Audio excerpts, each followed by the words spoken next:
ویره د رسول الله صلی الله علیه وسلم جسد مبارک روباس دوه آرامیان رااله او هغه دوه آرامیانو په یو خاص انداز کې په مدینه منوره کې یو کنده شروع کړه مسجد نبوي سره خواته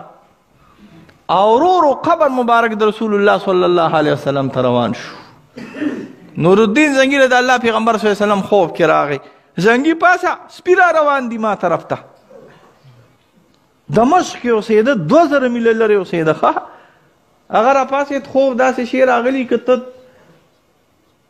ته امام ابو حنیفه هم خوب کې ووینې که نه خو خلک وایي زه خوب دی دا چې دا 2-3 ځله مسلسل راشي نو بیا د سړي دا تبه لږه سمه شي. یاره زه ټیک شو چې خوب مې لیدلی دی د الله پیغمبر صلی الله علیه وسلم اوس څه به یې فرمایلي نو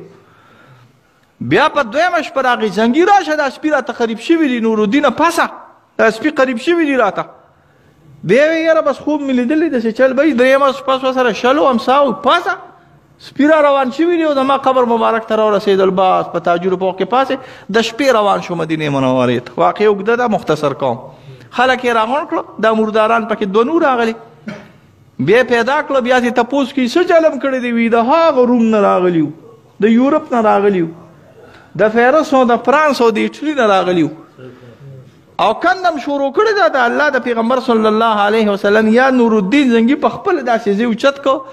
یو پوزه کې و د هغې د لاندې کنده شوې وه چې ورننوت لاړو ورسېد خپې مبارکې ښکاره شوې وې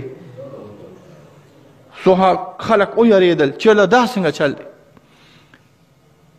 بیا خلک وی نه دا د رسول الله صلی الله علیه وسلم خپې مبارکې نه دي دا د عمر صاحب خپې مبارکې دي دا یو ځل د عمر ابن عبدالعزیز صاحب په زمانه کې هم ښکاره شوې